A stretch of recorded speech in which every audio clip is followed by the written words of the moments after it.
الحمدللہ رب العالمین والصلاة والسلام علی سید المرسلین اما بعد فاعوذ باللہ من الشیطان الرجیم بسم اللہ الرحمن الرحیم۔ الحمدللہ ایک بار پھر مدنی چینل کے آفیشیل فیس بک پیج پر سلسلہ دارالفتاء اہل سنت لیے حاضر ہیں۔ اس میں ہمارے ساتھ مفتی صاحب موجود ہوتے ہیں اور آپ کے سوالات کے جو آپ کمنٹس کے ذریعے ہم سے پوچھتے ہیں ان کے جوابات ہم مفتی صاحب سے لیتے ہیں۔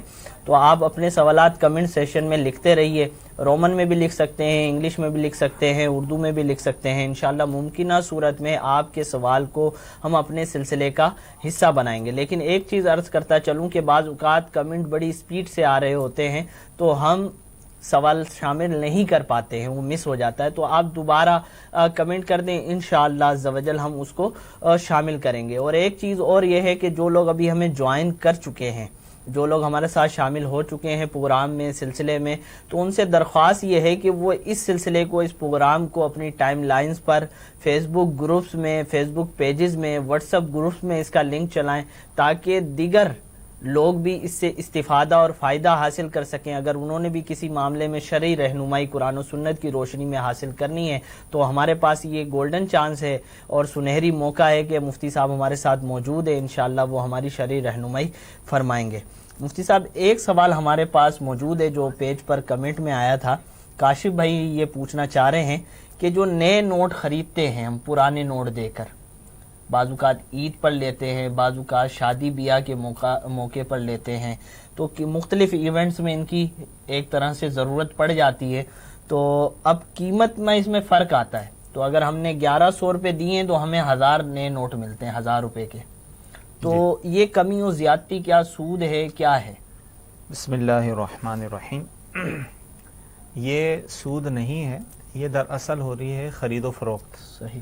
بینک سے آپ نئے نوٹ لیتے ہیں وہ تو اسی قیمت پر پورا دیتے ہیں، لیکن عمومی طور پہ باہر سے اگر آپ نئے نوٹ لیتے ہیں تو وہ کچھ پیسوں کے کمی زیادتی کے ساتھ ہوتا ہے۔ صحیح۔ تو یہ ہرگز سود نہیں ہے۔ صحیح۔ ہاں البتہ اس میں سود والی صورت وہ ہوگی اگر ادھار ہو، مثال کے طور اس نے کہا ٹھیک ہے میں آپ کو کل دے دوں گا، تو یہ ادھار اس کا ناجائز ہوگا، وہ سود والی صورت بن جائے گی۔ لیکن ہاتھوں ہاتھ اگر خرید و فروخت ہو رہی ہے تو یہ شرعی طور پہ جائز ہے، یہ کمی زیادتی سود نہیں ہوگی۔ یعنی کہ اس پہ پیمنٹ ہاتھوں ہاتھ کر دیں، پیمنٹ ہاتھوں ہاتھ کریں، ادھار نہ کریں، تو یہ خرید و فروخت جائز ہے۔ صحیح۔ طاہر بھائی کا ابھی ہمیں سوال موصول ہوا ہے، پوچھ رہے ہیں کہ یتیم کا مال کھانا کیا جائز ہے؟ دیکھیں یتیم کا مال جو ہے وہ ناحق کھانا تو جائز نہیں ہے۔ مثال کے طور پہ یہ عمومی طور پہ اس تناظر میں پوچھا جاتا ہے کہ جب کسی شخص کا انتقال ہو جاتا ہے تو اس کا ترکہ وراثت وغیرہ ہوتی ہے، اور ورثہ میں جو ہے وہ نابالغ بھی شامل ہوتے ہیں، صحیح، تو ان کو حصہ نہیں دیا جاتا۔ صحیح۔ تو ایسی صورت میں نابالغ کا حصہ تو کسی اور کو نہیں دیا جا سکتا، نہ اس کو کوئی اور کھا سکتا ہے۔ ہاں عرف کے مطابق جو مشترکہ طور پہ بھائی بہن وغیرہ گھر والے دیگر ورثہ آپس میں مل کے کھا رہے ہوتے ہیں وہ صورت الگ ہے، صحیح۔ لیکن اس کے مال میں سے جو ہے نہ کسی کو تحائف دیے جا سکتے ہیں، نہ اور کوئی چیز دی جا سکتی ہے، تو اس طرح جو ہے وہ ناحق طور پر جو ہے نہیں کھا سکتے۔ صحیح۔ مفتی صاحب بلال بھائی کا سوال ہے، اور یہ بہت سارے لوگ اس کے اندر یہ چیز کر رہے ہوتے ہیں کہ یہ جملہ کہہ رہے ہوتے ہیں کہ اللہ تعالیٰ ہر جگہ موجود ہے، مختلف باتوں میں یہ جملہ آ جاتا ہے زبان پر، تو کیا یہ درست ہے جملہ کہنا کہ اللہ عز و جل ہر جگہ موجود ہے؟ دیکھیں اللہ تبارک تعالیٰ جو ہے جگہ اور مکان اور سمت ان چیزوں سے پاک ہے، تو اللہ تبارک تعالیٰ کے لیے جگہ کا لفظ استعمال نہیں کیا جائے گا۔ علماء کرام نے اس سے منع کیا ہے اور اس کو کفر لکھا ہے، تو لہذا یہ لفظ نہ کہا جائے کہ ہر جگہ اللہ تعالیٰ جگہ سے پاک ہے۔ اس کے بجائے اگر یہ کہہ دیں کہ اللہ تبارک تعالیٰ اپنے علم و قدرت کے اعتبار سے ہر جگہ ہے، علم و قدرت کے اعتبار سے، یا اللہ تبارک تعالیٰ کا علم ہر شے کو محیط ہے، اللہ تعالیٰ ہر شے کو جانتا ہے، اللہ ہر شے کو دیکھ رہا ہے، تو جگہ کے ساتھ اللہ تبارک تعالیٰ کو خاص نہیں کیا جا سکتا کہ اللہ تعالیٰ ہر جگہ ہے یا اللہ تعالیٰ اوپر ہے۔ اس طرح سمت بھی اللہ تبارک تعالیٰ کے لیے مقرر کرنا یہ جائز نہیں ہے۔ صحیح۔ اسلامی بہن ہیں، پوچھ رہی ہیں کہ بچہ پیدا ہوا، اس کا عقیقہ والدین نے نہیں کیا اور والدین انتقال کر گئے، تو اب یہ کس کی ذمہ داری ہے بچے کا عقیقہ کرنا، دادا دادی کی یا نانا نانی کی؟ دیکھیں اگر عقیقہ نہیں ہوا اور والدین صحیح انتقال کر گئے ہیں تو اس صورت میں جو ہے اگر دادا دادی چاہیں یا نانا نانی چاہیں بچے کا عقیقہ کرنا تو پھر بھی عقیقہ ہو جائے گا اور اس مستحب پر عمل ہو جائے گا. لیکن اگر بالفرض دادا دادی نانا نانی اگر بالفرض بچے کا عقیقہ نہیں کرتے تو شرعی طور پہ کوئی گرفت یا پکڑ والی صورت نہیں ہوگی. صحیح. شعیب بھائی ہیں، یہ پوچھ رہے ہیں کہ جمعہ کے دن جو بعد میں سنتیں پڑھی جاتی ہیں، رکعتیں پڑھی جاتی ہیں، وہ 6 پڑھنی ہیں یا 4 پڑھنی ہیں؟ جمعہ کے دن جو رکعتیں پڑھی جاتی ہیں وہ جمعہ کے بعد کی 4 سنتیں ہوتی ہیں، وہ ہیں مؤکدہ. اس کے بعد 2 سنتیں پڑھی جاتی ہیں جس کو غیر مؤکدہ علماء نے لکھا ہے، اور اس کے بعد 2 نفل پڑھی جاتی ہیں.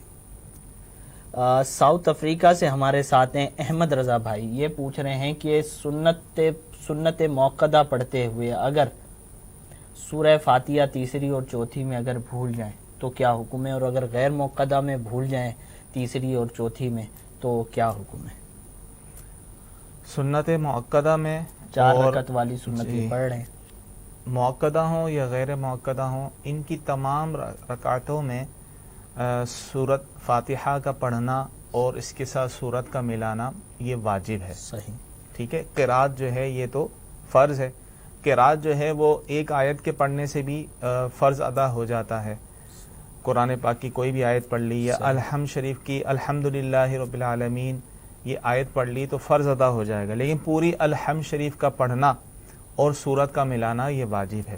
تو اگر بھولے سے کوئی سورت ملانا بھول گیا تو اگر رکوع میں اسے یاد آ جاتا ہے تو واپس آ جائے اور سورت ملائے اور پھر رکوع کرے اور آخر میں سجدہ سہو بھی کرے. صحیح. اور اگر رکوع کے بعد جا کے یاد آیا، بعد میں یاد آیا، بھولے سے چھوٹ گئی تھی سورت، تو اس صورت میں آخر میں سجدہ سہو کر لے تو اس کی نماز ہو جائے گی.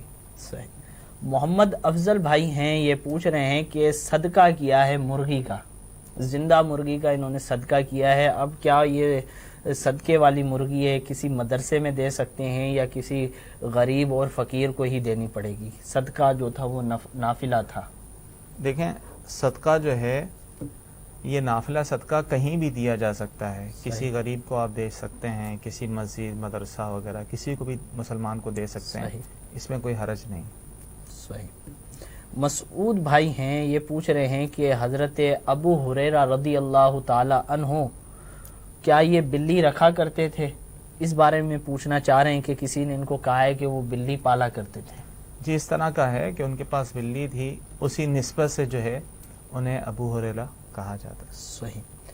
محمد شکیل بھائی ہیں، یہ پوچھ رہے ہیں کہ اولیاء کرام جو خواب میں، جن اولیاء کرام کو خواب میں حضور صلی اللہ علیہ وسلم کی زیارت ہوئی تو کیا وہ صحابیت کا درجہ پالیں گے، ان کو صحابی کہا جا سکتا ہے؟ جی نہیں، ان کو صحابی کا درجہ نہیں ملے گا. صحابی کے لیے وہ ہے جس نے جاگتے ہوئے سر کی آنکھوں سے ایمان کی حالت میں آپ علیہ الصلوۃ والسلام کا آپ کی ظاہری حیات میں دیدار کیا ہو اور ایمان کی حالت میں ہی ان کا انتقال ہوا ہو تو ان کو صحابی کہا جاتا ہے. خواب میں اگر کسی نے آپ علیہ الصلوۃ والسلام کی زیارت کی یا آپ علیہ الصلوۃ والسلام کے دنیا سے پردہ فرمانے کے بعد کسی نے جاگتی آنکھوں سے جو ہے وہ زیارت کی ہے تو اسے صحابی کا درجہ نہیں ملے گا. صحیح. بلال فیصل بلوانی بھائی ہیں، انشاءاللہ ان کا سوال بھی شامل کریں گے. تو جو لوگ اب تک ہمیں جوائن کر چکے ہیں ان سے درخواست ہے کہ اس پروگرام کو اپنی ٹائم لائنز پر، اپنے واٹس ایپ گروپس میں، اپنی واٹس ایپ براڈ کاسٹ میں اور اپنے فیس بک پیجز پر اس کو شیئر کریں تاکہ دیگر لوگ بھی ہمارے ساتھ شامل ہو جائیں. بلال بلوانی بھائی ہیں، بلال فیصل بلوانی بھائی کہہ رہے ہیں کہ ہمیں کیسے پتہ چلے گا کہ کوئی جملہ کفریہ ہے یا نہیں ہے؟ دیکھیں تو یہ تو اس کے لیے باقاعدہ علم سیکھنا پڑے گا، معلومات کرنی پڑے گی، کتابوں کا مطالعہ کرنا پڑے گا. اس کے لیے بہت بہترین کتاب ہے امیر اہل سنت کی کفریہ کلمات کے بارے میں سوال جواب. یہ کتاب ہر گھر میں ہونی چاہیے اور اس میں ایسے ایسے کلمات لکھے ہوئے ہیں جو عمومی طور پہ مسلمان جو ہے معلومات نہ ہونے کی وجہ سے اپنی زبان سے ایسے الفاظ نکال رہے ہوتے ہیں یا غمی کے موقع پر ایسے الفاظ نکال رہے ہوتے ہیں، اس میں اس کے اندر احکام اور حکم بیان کیا ہوا ہے، کفریہ کلمات کے بارے میں سوال جواب، اس کا مطالعہ کریں. لیکن اس کا مطالعہ کرنے کے بعد بھی ہم کسی قول پر حکم نہیں لگا سکتے. عام شخص کو یہ اجازت نہیں ہے کہ اس نے یہ کتاب پڑھ لی اور اس کتاب کے اندر وہ جملہ نہیں تھا، کسی اور سے سنا اور اس نے کہہ دیا بھائی یہ تو کفریہ ہے.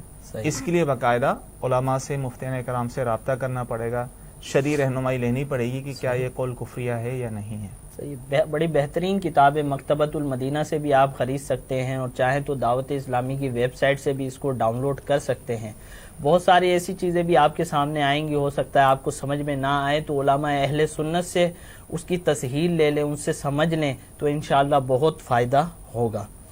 عزیر بھائی ہیں، کہہ رہے ہیں کہ سجدہ صاحب واجب ہو گیا تھا نماز میں، کوئی واجب چھوٹ گیا ان سے، تو اب جب سجدہ صاحب کر لیا ہے تو اب دوبارہ کوئی غلطی کر لی ہے انہوں نے، تو کیا اب دوبارہ سجدہ صاحب کیا جائے گا؟ نہیں، دوبارہ جو ہے سجدہ صاحب لازم نہیں ہوگا.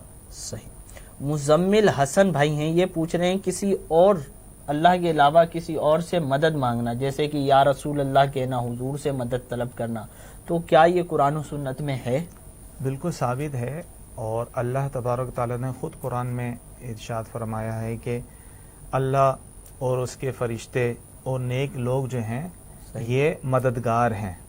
اسی طرح احادیث مبارکہ میں موجود ہے، اور نیک لوگوں سے مدد طلب کرنے کی خود تعلیم آپ علیہ الصلوۃ والسلام نے حدیث مبارکہ میں دی ہے. اس کی باقاعدہ طور پہ اگر دلائل پڑھنا چاہیں تو امیر علیہ سنت کا ایک رسالہ ہے مولا علی کی کرامات، اس کے اندر بھی بہت اچھا مواد ہے. کرامات شیر خدا، کرامات شیر خدا یہ رسالہ ہے. اسی طرح جنات کا بادشاہ، یہ امیر علیہ سنت کا رسالہ ہے. اس کے اندر قرآن و حدیث سے حوالے دیے ہوئے ہیں باقاعدہ. اور دیکھیں کہ اس میں شرک والی کوئی بات نہیں، کیونکہ مسلمانوں کا عقیدہ یہی ہے، جو لوگ مدد مانگتے ہیں ان کا عقیدہ یہی ہے کہ حقیقی طور پہ مدد فرمانے والا اللہ تبارک تعالیٰ ہی ہے، اور اللہ تبارک تعالیٰ کے علاوہ کوئی نبی یا کوئی ولی اگر کسی کی مدد کرتے ہیں تو اللہ کی دی ہوئی طاقت سے، اللہ کی دی ہوئی قدرت سے ہی جو ہے مدد کرتے ہیں، یعنی وہ مدد ان کی عطائی ہوتی ہے. تو لہذا یہاں کفر اور شرک کی کوئی بات نہیں، بالکل جائز ہے. صحیح. ایک اسلامی بہن ہیں، وہ آپ سے پوچھ رہی ہیں کہ آپ مدنی چینل پر لائیو کیوں نہیں آتے؟ کوئی اور سوال کریں. حسن رضا بھائی ہیں، یہ پوچھ رہے ہیں کہ طریقت کسے کہتے ہیں؟ دیکھیں، شریعت اور طریقت یہ ایک ہی چیز ہے. بعض لوگ کہتے ہیں کہ بھئی شریعت الگ. عمومی طور پہ جو علماء درس نظامی یا یہ کورس کرتے ہیں، عالم کورس کرتے ہیں، اور جو صرف پیری مریدی کے سلسلے میں رہتے ہیں کسی پیر صاحب سے، اس کو وہ طریقت کا نام دیتے ہیں، اس کو یہ شریعت کا نام دیتے ہیں، حالانکہ دونوں ایک ہی چیز ہیں، الگ الگ نہیں. صحیح. شہباز بھائی ہیں، کہہ رہے ہیں کہ چپلوں کی دکان ہے، چپل شوز وغیرہ کی دکان ہے، فروخت کرتے ہیں، تو اب آیا وہاں بیٹھ کر قرآن پاک کی تلاوت کی جا سکتی ہے؟ جی ہاں، کی جا سکتی ہے. بہتر یہ ہے کہ وہاں ان چپلوں کے قریب جو ہے قرآن بیٹھ کر نہ کریں، تھوڑا سا ہٹ کر فاصلے سے کریں. صحیح. یا چپلیں جو ہیں وہ اس سے اونچی نہ ہوں، تھوڑا سا فاصلے پر، اتنے فاصلے سے بیٹھ کے کریں کہ وہ اس کو بے ادبی شمار نہ کیا جائے. اسلامی بہن کا سوال ہے، پوچھ رہی ہیں کہ روئی کو پاک کرنے کا کیا طریقہ ہے؟ رضائی وغیرہ اگر ناپاک ہو جائے تو اس کو پاک کرنے کا کیا طریقہ ہے؟ دیکھیں، ایسی چیزیں جن کو نچوڑا نہیں، جیسے رضائی وغیرہ انہوں نے کہا ہے، تو ان کو نچوڑا نہیں جا سکتا، تو اس طرح 3 دفعہ دھو کے ہر دفعہ سکھانے سے پاک ہو جائے گا. یعنی ایک دفعہ دھویا اور اس کو لٹکا دیا، ٹپکنا بند ہوا، پھر دوسری دفعہ دھویا، لٹکا دیا، تیسری دفعہ دھو کے اسی طرح پاک کرنے سے وہ پاک ہو جائے گی. مشفق رضا بھائی ہیں، کہہ رہے ہیں کہ نبی پاک صلی اللہ علیہ وسلم کا نام گرامی سن کر انگوٹھے چومنا کیا بدعت ہے؟ کیا صحابہ چوما کرتے تھے؟ نہیں چوما کرتے تھے؟ دیکھیں، اس طرح کی روایت ملتی ہے، حضرت ابوبکر صدیق رضی اللہ تعالیٰ عنہ سے بھی روایت ملتی ہے انگوٹھے چومنے کے حوالے سے. اگرچہ یہ روایت ضعیف صحیح، لیکن کیونکہ یہ فضائل پر ہے تو ضعیف روایتیں جو ہیں فضائل کے معاملے میں معتبر ہوتی ہیں. اور بالفرض اگر اسے بدعت کہا بھی جائے تو یہ بدعت حسنہ ہے، بدعت سیئہ نہیں ہے، اس پر سیدی اعلیٰ حضرت امام احمد رضا خان علیہ رحمت الرحمان کا پورا ایک رسالہ ہے انگوٹھے چومنے کے حوالے سے، آپ نے باقاعدہ دلائل سے اس کو لکھا ہے، اور اس کی تصحیح علماء اہل سنت نے اپنی کتابوں میں کی ہے، اس کا مطالعہ کر سکتے ہیں۔ صحیح۔ محمد ناصر بھائی ہیں، یہ پوچھ رہے ہیں کہ نماز کی حالت میں جب قیام میں ہے بندہ تو کیا اس ٹائم ہاتھ چھوڑ دے، کھلے رکھنا سے نماز ہو جائے گی یا باندھنے ہی پڑیں گے؟ قیام کی حالت میں تو ظاہر ہے ہاتھ باندھنا یہ سنت ہے، ہاتھ باندھے جائیں گے، لیکن بعض لوگ یہ سمجھتے ہیں کہ اگر ہاتھ کھل گئے تو ہاتھ کھلنے سے جو ہے نماز ٹوٹ جائے گی۔ ایسا نہیں ہے، نماز نہیں ٹوٹے گی۔ ہاں البتہ ایسا ہے کہ قیام کی حالت میں اگر ہاتھ اٹھانے کی حاجت پڑتی ہے، جیسے خارش وغیرہ ہوتی ہے، تو سیدھا ہاتھ اٹھایا جائے۔ تو اگر دونوں ہاتھ کھل بھی گئے اور ایسی حیت پیدا نہ ہوئی، عمل کثیر والی پیدا نہ ہوئی، تو نماز نہیں ٹوٹے گی۔ صحیح۔ بنت نواز ہیں، پوچھ رہی کہ اپنا عقیقہ بندہ خود بھی کر سکتا ہے؟ بالکل کر سکتا ہے، اور کیونکہ آپ علیہ الصلوۃ والسلام نے روایتوں میں ہے کہ اپنا عقیقہ خود فرمایا، تو اگر کسی کا عقیقہ نہ ہوا ہو، اگرچہ وہ جوان ہو گیا، تو وہ اپنا عقیقہ خود کر سکتا ہے۔ صحیح ہے۔ ایک سوال یہ ہے کہ کیا صدقے کی نیت سے جو کھانا وغیرہ تیار ہوا ہے وہ کسی کو دینا ہی ضروری ہے یا پھر خود بھی اس کو کھا سکتا ہے؟ لیکن کھانے کو تو کھا سکتا ہے اگر عام نفلی صدقہ تھا، لیکن بہتر یہی ہے کہ وہ صدقہ کر دے اور تقسیم کر دے۔ صحیح۔ خرم بھائی ہیں، یہ پوچھ رہے ہیں کہ نماز میں ایک رکن میں یعنی کہ ایک حالت میں اگر قیام میں ہے یا سجدے میں ہے یا رکوع میں ہے تو کتنی بار بندہ کھجا سکتا ہے، ہاتھ ہٹا سکتا ہے اپنی جگہ سے؟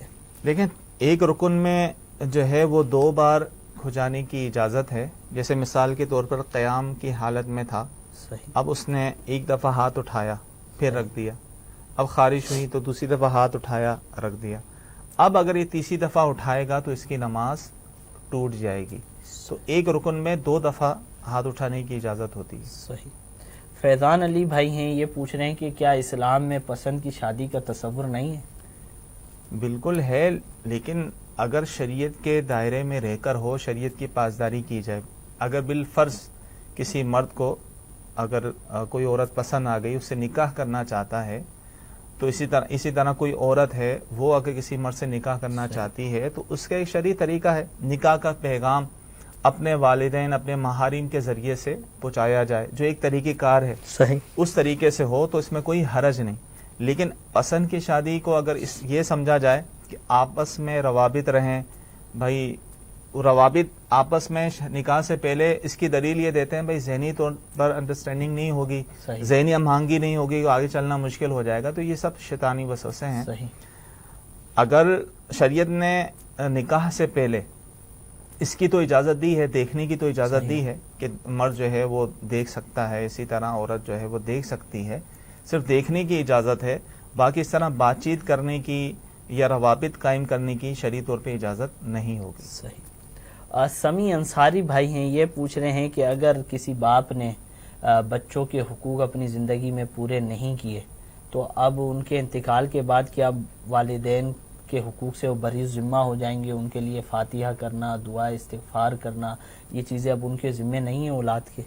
دیکھیں، والدین نے اگر اولاد کے حقوق پورے نہیں کیے، وہ تو والدین کا معاملہ ہے نا، اس کی ان سے باز پرس ہوگی۔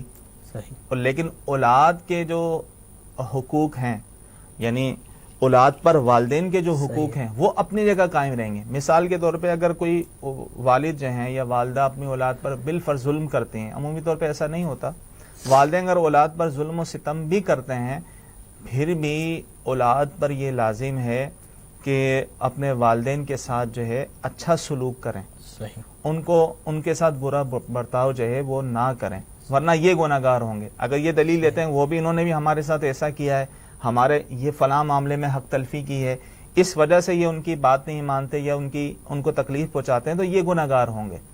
تو لہذا اسی طرح ان کے والدین کے چاہے وہ کیسے ہی صحیح، ان کے انتقال کے بعد جو ہے ان کے لیے خوب دعائیں مغفرت کرتے رہنا چاہیے اور ایصال ثواب وغیرہ بھی کرتے رہنا چاہیے۔ صحیح۔ محمد اسد بھائی ہیں، یہ پوچھ رہے ہیں کہ تہجد کی نماز کی پہلی رکعت میں 4 رکعت یہ پڑھنا چاہ رہے ہیں، اور پہلی رکعت میں سورہ فاتحہ کے بعد 1 بار سورہ اخلاص، دوسری میں سورہ فاتحہ کے بعد 2 بار سورہ اخلاص، اسی طرح تیسری میں 3 بار سورہ اخلاص اور چوتھی میں 4 بار سورہ اخلاص پڑھیں تو کیا تہجد درست ہوگی؟ جی درست ہو جائے گی۔ صحیح۔ اسلامی بہن ہے، یہ پوچھ رہے ہیں کہ وہ 13 سال کی لڑکی ہے تو کیا وہ اپنی پاکٹ منی سے صدقہ و خیرات کر سکتی ہے ٹیلی تھون وغیرہ کی مد میں؟ دیکھیں اگر تو وہ بالغ ہو چکی ہیں، ٹھیک ہے، پھر تو وہ کر سکتی ہیں۔ صحیح۔ اگر وہ بالغ ابھی نہیں ہوئی تو لہذا جب تک 15 سال عمر نہ ہو جائے تو اپنی ذاتی رقم سے اس طرح جو ہے وہ صدقہ و خیرات نہ کریں۔ صحیح۔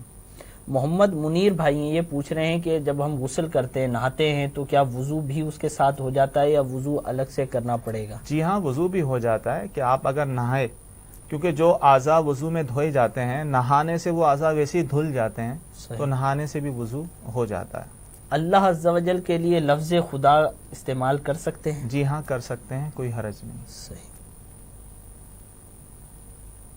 فجر کی سنتیں اگر رہ جائیں اور جماعت ہو رہی ہو تو کیا جماعت میں شامل ہوں گے یا فجر کی سنتیں پہلے پڑھیں گے؟ دیکھیں اگر تو سمجھتے ہیں کہ سنتیں پڑھیں گے تو جماعت ہمیں مل جائے گی، اگرچہ سلام سے پہلے پہلے امام کے ساتھ شامل ہو جائیں گے تو سنتیں پڑھ کر تھوڑا دور ہٹ کے، بالکل پیچھے نہ پڑھیں، تھوڑا سا دور ہٹ کر جو ہے وہ سنتیں پڑھ کر پھر شامل ہوں۔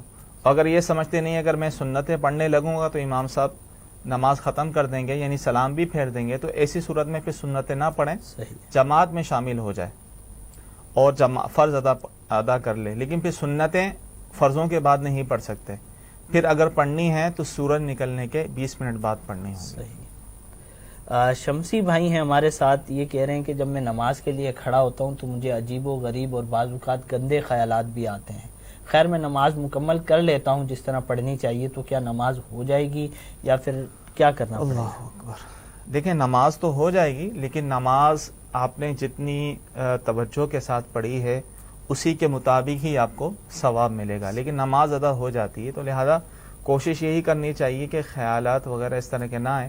نماز شروع کرنے سے پہلے اعوذ باللہ من الشیطان الرجیم پڑھ کر الٹے کندھے پر 3 دفعہ تھو تھو کر لیا جائے، لاہور شریف پڑھ لیا جائے، اور ذہنی طور پہ بالکل اپنے آپ کو تیار کر لیں کہ اب میں اللہ تبارک تعالیٰ کی بارگاہ میں حاضر ہو رہا ہوں اور اللہ تبارک تعالیٰ کی طرف میں متوجہ ہوں، اللہ تبارک تعالیٰ بھی مجھے دیکھ رہا ہے، تو بالکل متوجہ ہو کر ہی نماز پڑھیں۔ اور اس کے لیے ایک بہتر طریقہ یہ ہے کہ نماز کے اندر جو ہم اذکار پڑھتے ہیں، الحمد شریف وغیرہ پڑھتے ہیں، اس کو ہم ترجمے سے یاد کرنے کی کوشش کریں، اور جب ہم نماز پڑھیں تو اس کے ترجمے پہ بھی غور کرتے رہیں، تو انشاءاللہ کافی حد تک ان وسوسوں سے جو ہے وہ چھٹکارا مل جائے گا۔ صحیح۔ مرتضیٰ بھائی یہ کہہ رہے ہیں کہ عقیقے کے لیے کوئی عمر کی شرط ہے کیا؟ اس عمر تک ہو سکتا ہے؟ کوئی عمر کی شرط نہیں ہے، جوان ہو، اگرچہ بوڑھا بھی ہو گیا ہو، اس کا عقیقہ نہیں ہوا تو اپنا عقیقہ کر سکتا ہے، عمر کی قید نہیں ہے۔ فیضان علی بھائی یہ کہہ رہے ہیں کہ قرآن کی قسم کھا سکتے ہیں اور ہو جاتی ہے؟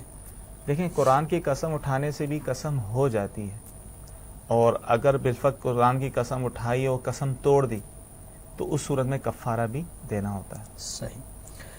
ابو حسن بھائی یہ پوچھ رہے ہیں کہ رات کو جھاڑو لگا سکتے ہیں گھر میں؟ بہتر یہ ہے کہ رات کو جھاڑو نہ لگائی جائے، کہ رات کو جھاڑو لگانا یہ تنگ دستی کے اسباب میں اس کو لکھا ہے، صحیح، یعنی رزق میں تنگی کے اسباب میں لکھا ہے اس کو۔ وسیع اللہ بھائی یہ پوچھ رہے ہیں کہ پرائز بونڈ جائز ہے؟ جی ہاں، پرائز بونڈ بالکل جائز ہے، اور اس سے نکلنے والا انعام بھی بالکل حلال ہے۔ صحیح۔ کیسر بھائی یہ پوچھ رہے ہیں کہ توبہ پر استقامت کا طریقہ بتا دیں۔ دیکھیں توبہ پر استقامت اول تو یہ ہے کہ سچی توبہ کی جائے۔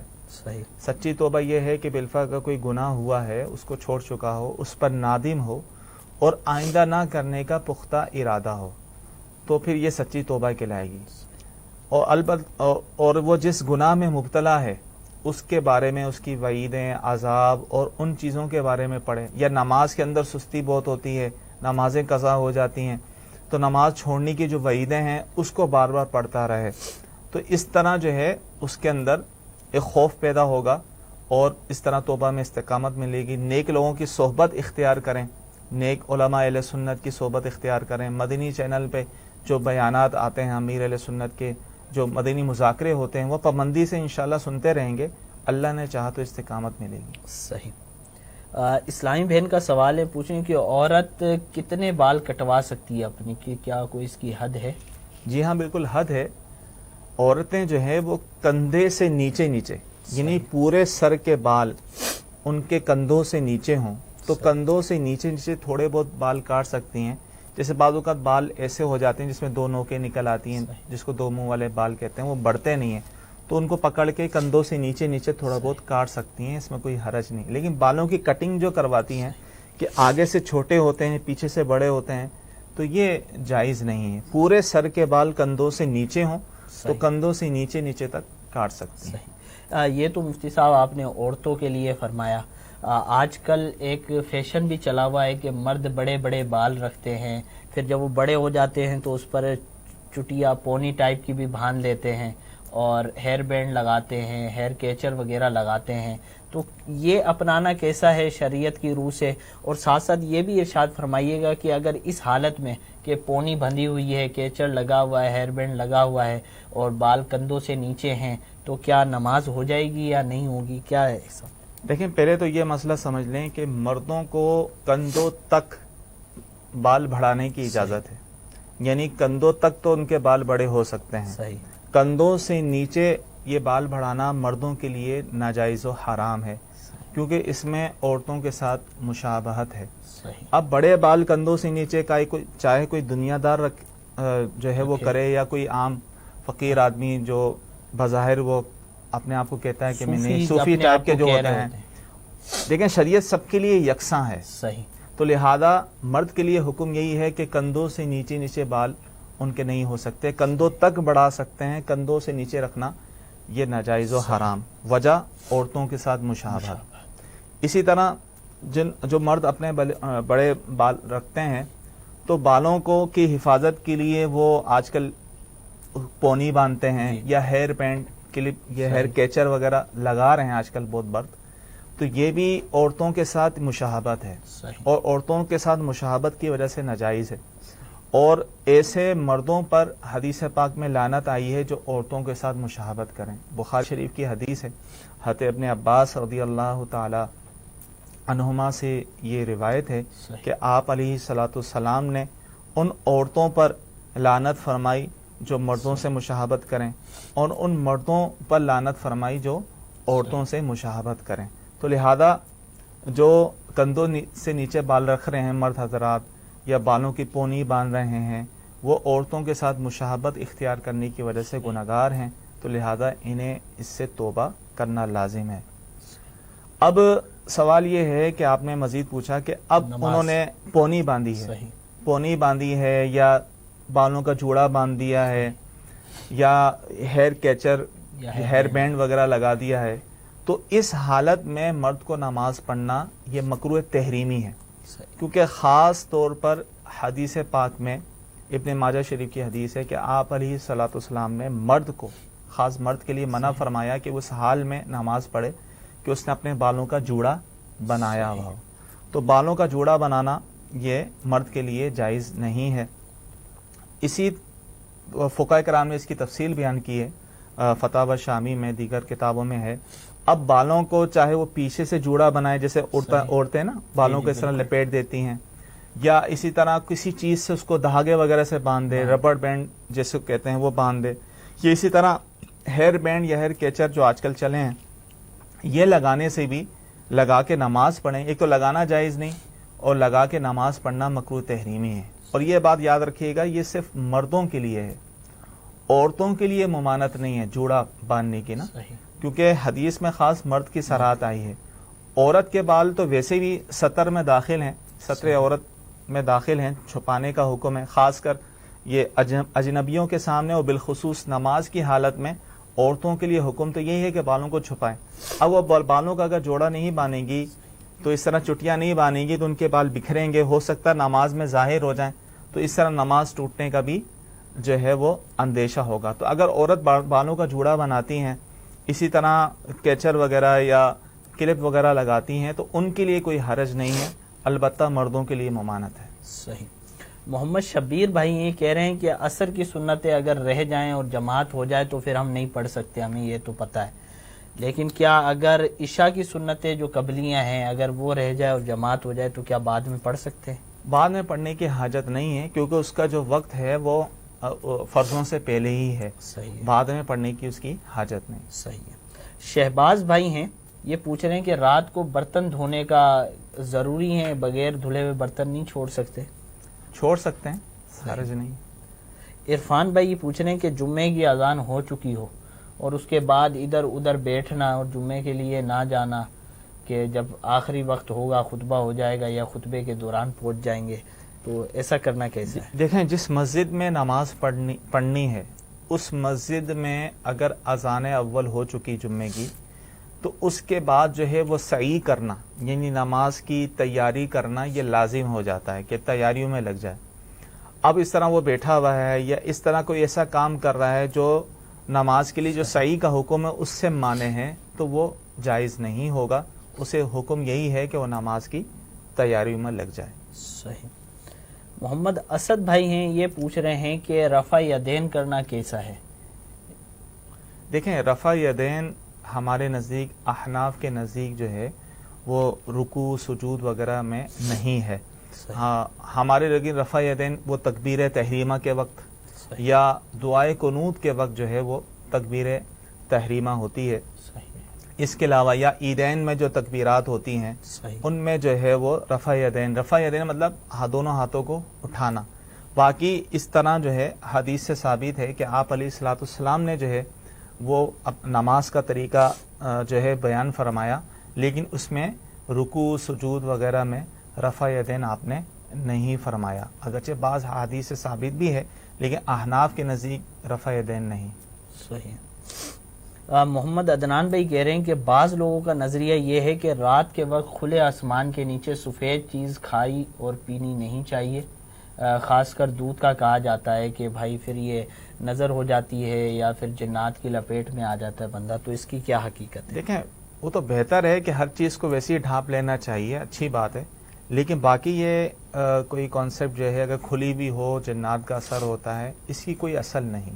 صحیح۔ مسلم ہیں ہمارے ساتھ، یہ ان کا نام ہے، یہ پوچھ رہے ہیں کہ کیا حضور صلی اللہ علیہ وسلم نے اپنی زندگی میں پیاز اور لہسن استعمال فرمایا ہے؟ نہیں فرمایا، اور آپ علیہ الصلوۃ والسلام اسے پسند بھی نہیں فرماتے۔ صحیح۔ آصف الدین ہیں، یہ کہہ رہے ہیں کہ نماز کی حالت میں داڑھی سے کھیلنا کیسا ہے؟ دیکھیں، اس کو فقہا نے مکروہ قرار دیا ہے کہ نماز کی حالت میں اپنے لباس کے ساتھ یا بالوں کے ساتھ کھیلتے رہیں، تو یہ مکروہ تحریمی ہے۔ صحیح۔ شاہد بھائی یہ پوچھ رہے ہیں کہ وتر کی رکعتیں کتنی ہیں، 1 2 یا 3؟ وتر کی جو ہے وہ 3 رکعتیں ہیں جو کہ ایک سلام کے ساتھ ادا کی جاتی ہیں، یعنی 3 رکعت پڑھ کر ہی اس پر سلام ہوگا۔ باقی یہ جو 2 رکعت پڑھتے سلام پھیرتے ہیں پھر 1 رکعت الگ پڑھتے ہیں، یہ درست نہیں۔ صحیح۔ ایک سوال یہ پوچھا جا رہا ہے کہ ایک وظیفہ ہمیں بتایا گیا ہے کہ فجر کی نماز سے پہلے پڑھنا ہے، تو اب فجر تعداد پوری نہیں ہوتی اور ٹائم ہو جاتا ہے، تو کیا اب ہم جماعت کے ساتھ نماز پڑھیں یا وظیفہ پورا کریں؟ جماعت کے ساتھ نماز پڑھیں گے، ظاہر ہے۔ محمد ابو بکر بھائی ہیں کہ کیمیکل والی مہندی لگا سکتی ہیں لیڈیز؟